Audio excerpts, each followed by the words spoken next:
Agartala Press club ও Lions club অনিশ্চিত যৌথ উদ্যোগে এবং অশ্বিনী নেত্রালয়ের সহযোগিতায় বুধবার আগরতলা প্রেস ক্লাবে এক চক্ষু পরীক্ষা শিবির অনুষ্ঠিত হয়। এদিনের এই শিবিরে আগরতলা প্রেস ক্লাবের সাংবাদিক ও তাদের পরিবারের সদস্যরা সম্পূর্ণ বিনামূল্যে চক্ষু পরীক্ষা ও প্রয়োজনীয় পরামর্শ গ্রহণ করেন।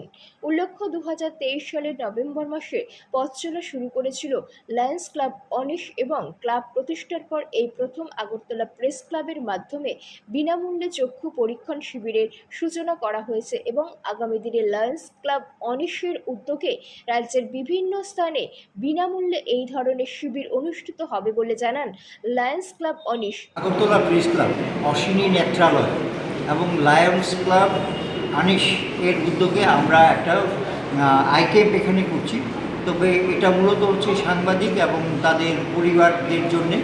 তো এই ক্যাম্পটা মূলত ওনারা আমাদের জন্য করছেন, আর উপকৃত হচ্ছে সাংবাদিকরা এবং তার পরিবারের লোকেরা। তো আমি অবশ্যই তাদের কাছে কৃতজ্ঞ এরকম সুন্দর একটা ক্যাম্প করার জন্য। আরেকবার ধন্যবাদ জানাচ্ছি।